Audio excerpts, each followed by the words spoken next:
closer and closer.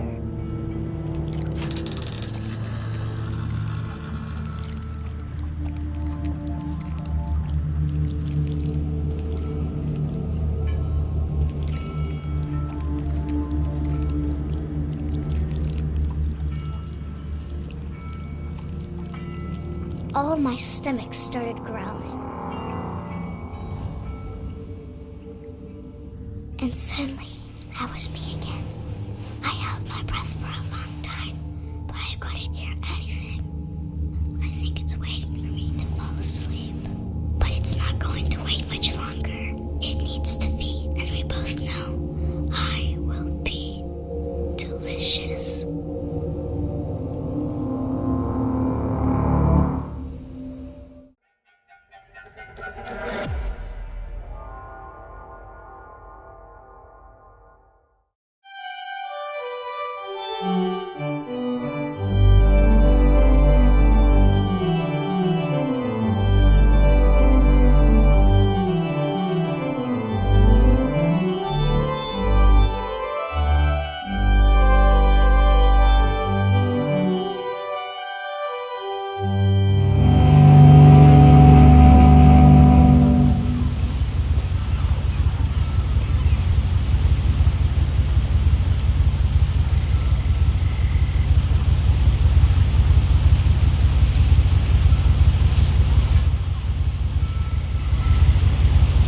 A lot of this isn't going to make sense to you, and I'm sorry about that. I'm just going to start at the beginning, with the house.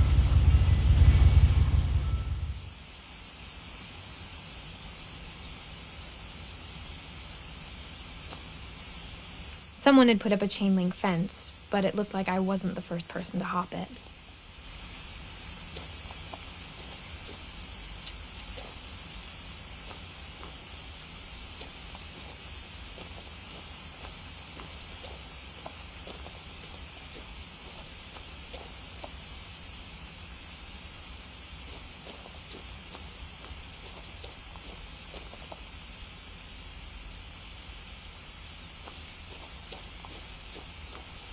I lived here until I was 11, but I wasn't allowed inside half the rooms.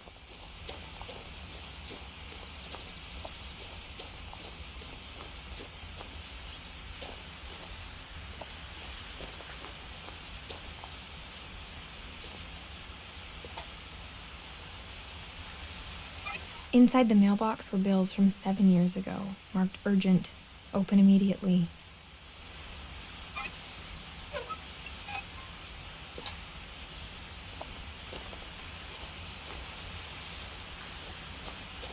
I hadn't been back since my brother Lewis's funeral.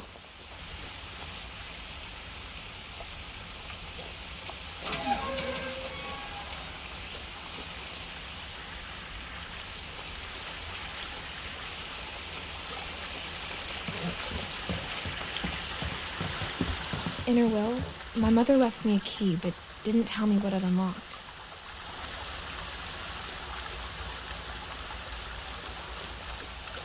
Maybe she thought I'd know, or she thought that the mystery would be enough to bring me back.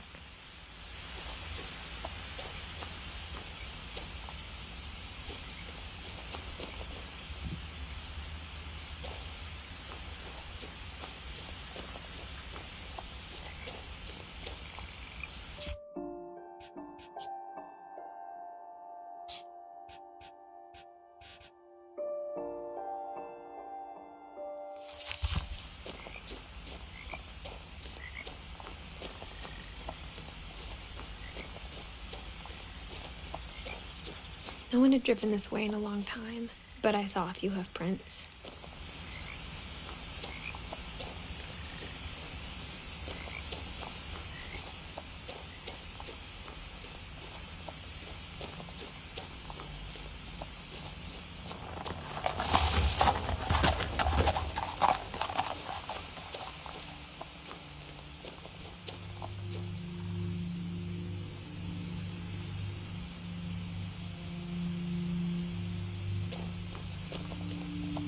The truth is, even after I inherited the house, I never thought I'd come back to it.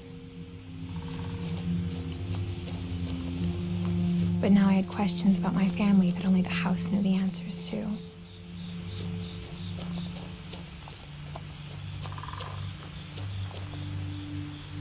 The house was exactly like I remembered it, the way I'd been dreaming about it.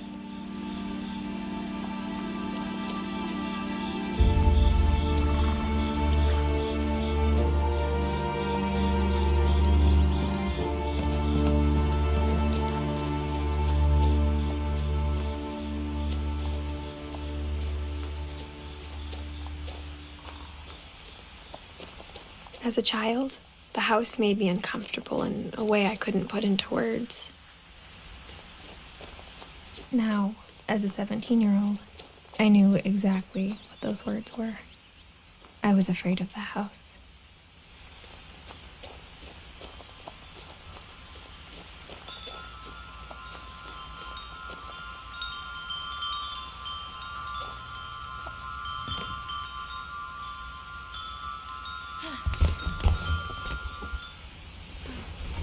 Crawling through the doggy door used to be a lot easier when I was 11.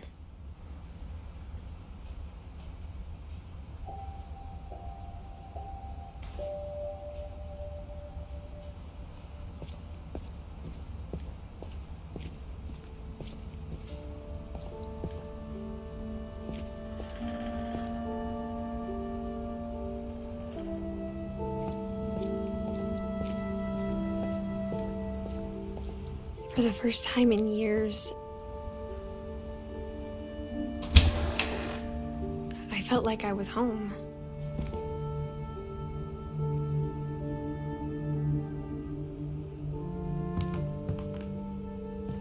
But instead of a family, there were just memories of one.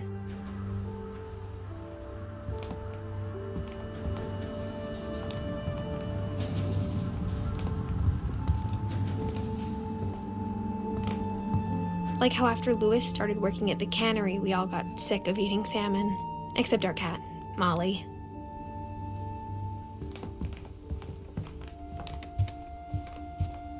The table was still a wreck from the night we left. It was like a bomb had gone off, killing everyone but sparing the furniture.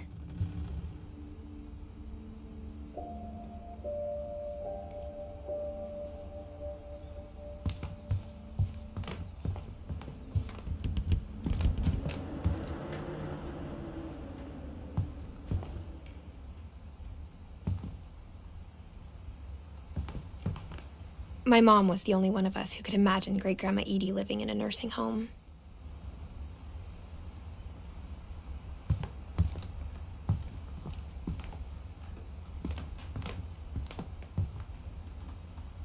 Nothing in the house looked abnormal. There was just too much of it, like a smile with too many teeth.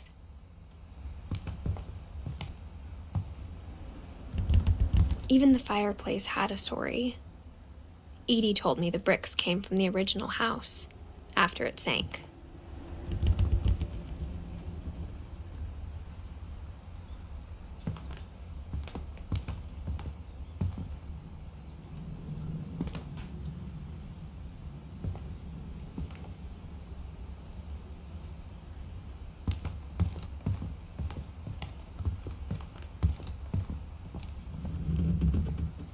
Mom always told me to stay out of the basement, so I wasn't too surprised when the key didn't fit.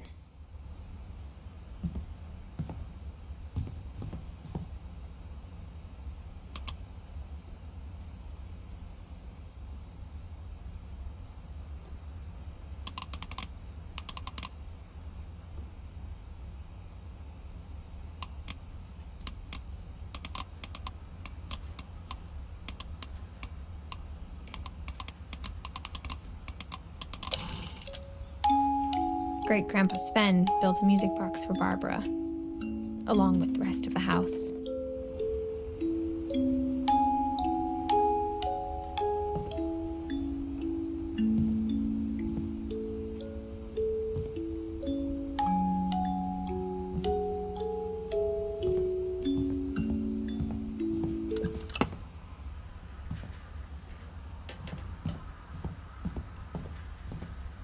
My mom wasn't much of an optimist, but she never stopped believing that my brother Milton was alive.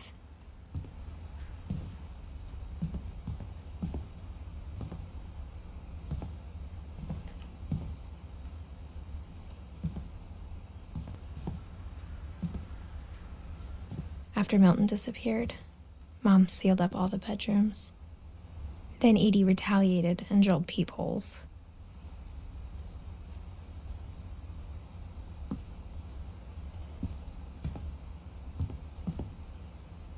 I spent a lot of time playing in Great Uncle Walter's room. I think my mom sometimes regretted not sealing it up.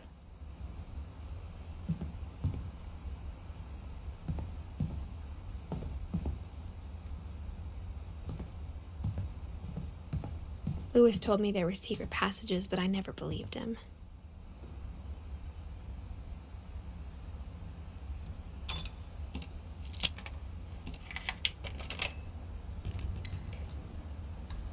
Turns out, my mom was really good at keeping secrets.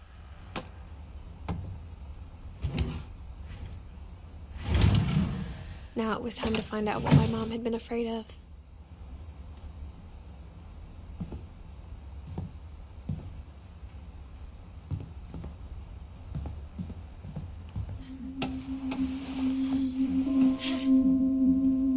Reading this, maybe it sounds like I had a plan.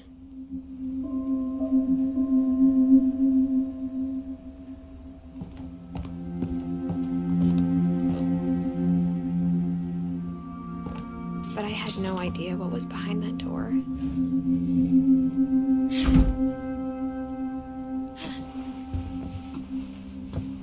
Just like I had no idea where all this was gonna lead.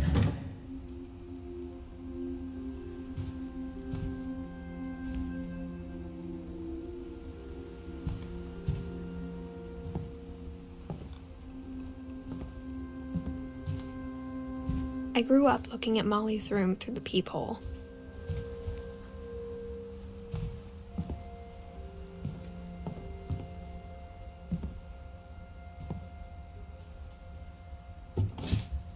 Molly's gerbil had a tiny bedroom with its own even tinier gerbil cage.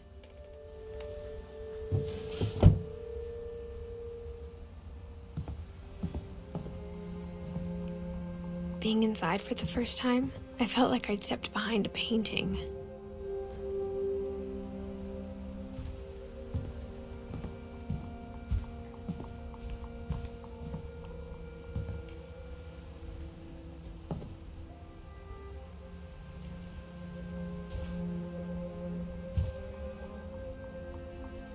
I got the sense Edie had spent a lot of time here before my mom sealed the doors.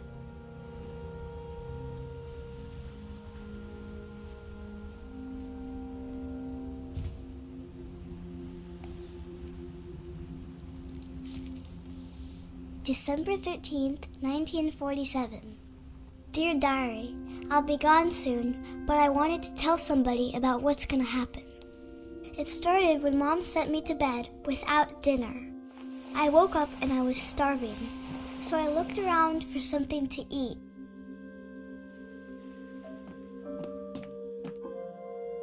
The gerbil food was dry, but I didn't mind it.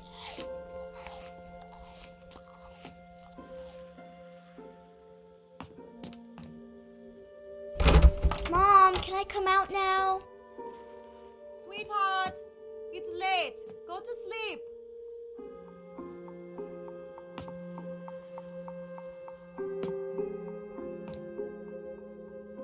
My Halloween candy was all gone.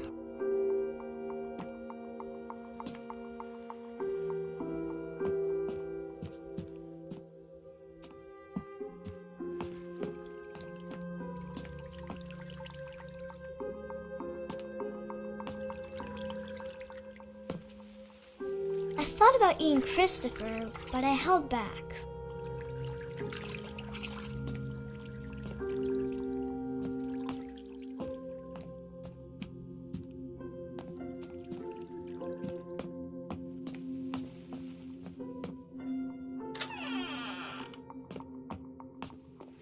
I kept eating and eating.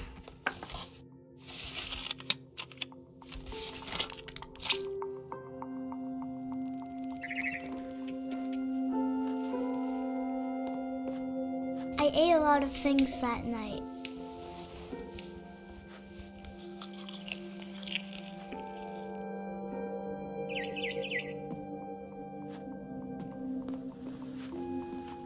Then I heard chirping outside my window. It was a barn swallow going back to her nest. I reached out for her.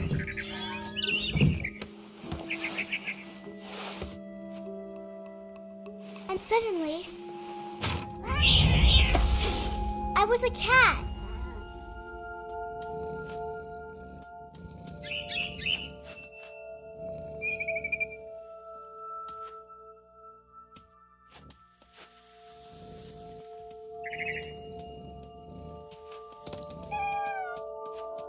I tried to be quiet, but the bird was really scared.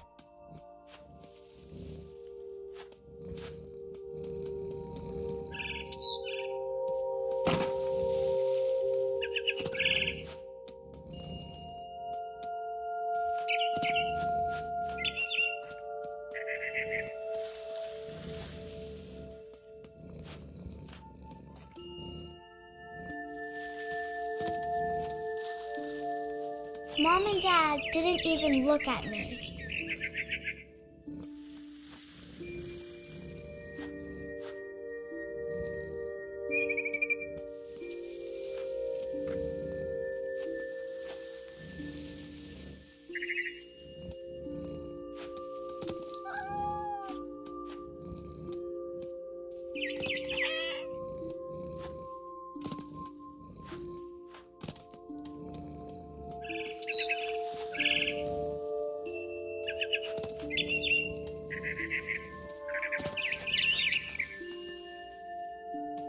I jumped and I almost got her.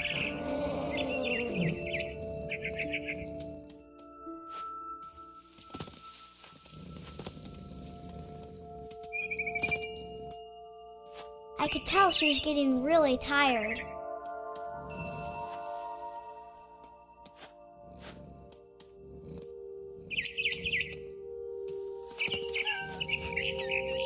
Now I was up in the big tree. I promised Dad I wouldn't climb it anymore. All I cared about was eating that mama bird.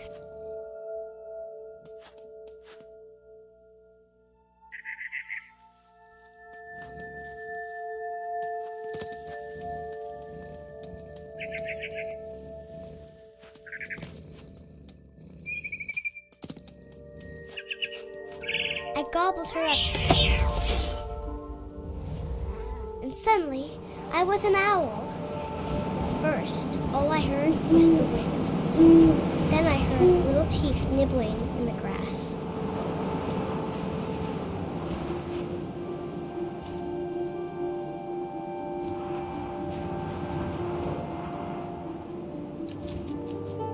Rabbits.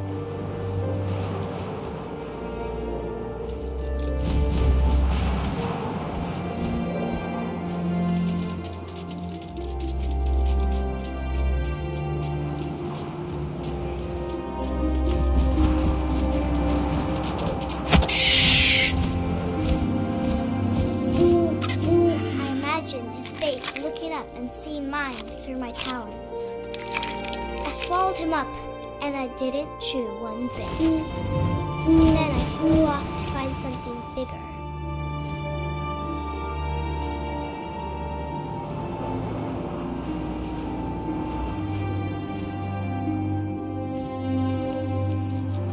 A mama rabbit.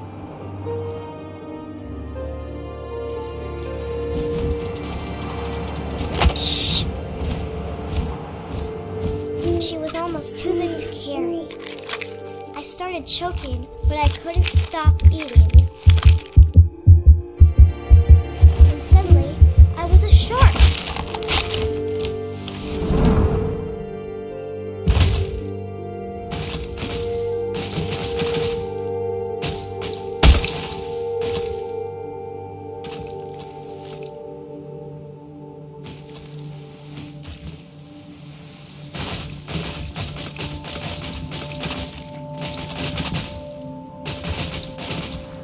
I rolled off a cliff and into the ocean. Now, I was hungrier than ever.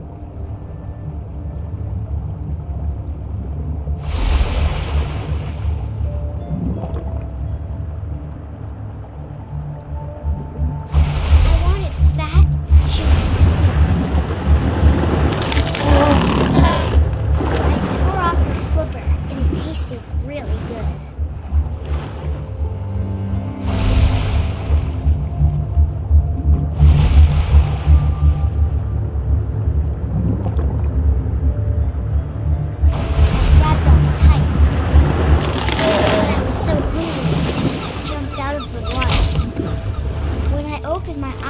everything had changed.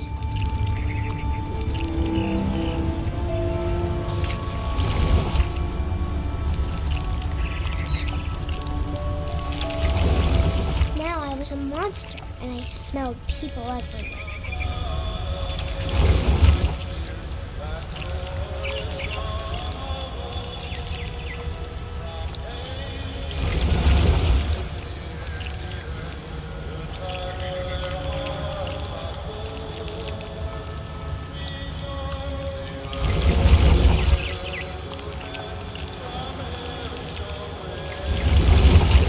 I was big, but I moved real quiet.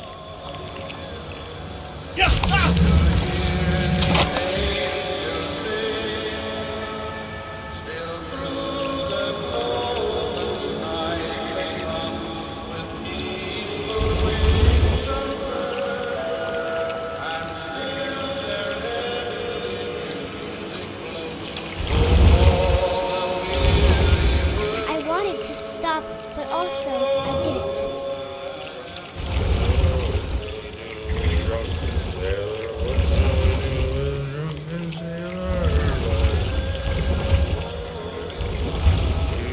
Belly with a rusty razor, belly with a rusty razor, belly with a rusty razor.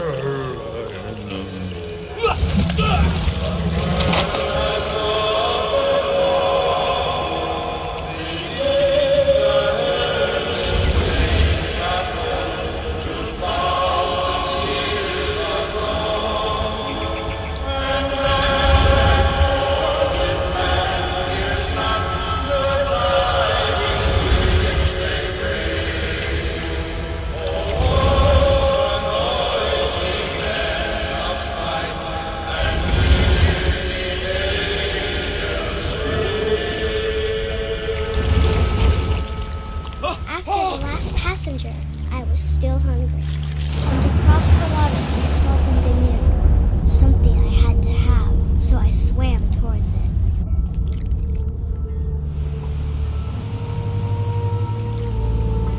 I slithered onto the sand, and the good smell went into an old pipe.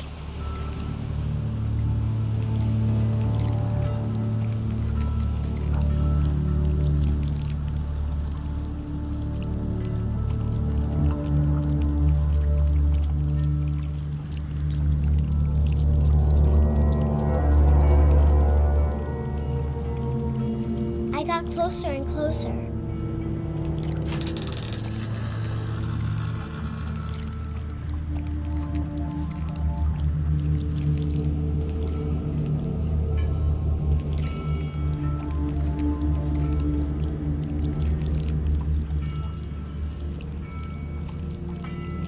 All my stomach started growling.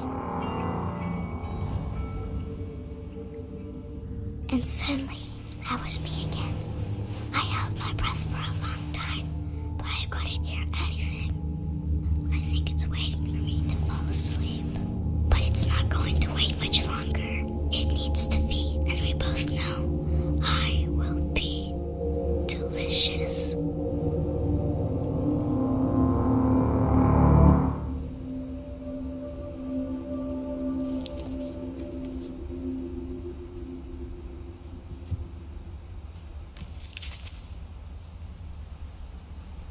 I'm not sure if I believed all of that, but I'm sure Edie would have.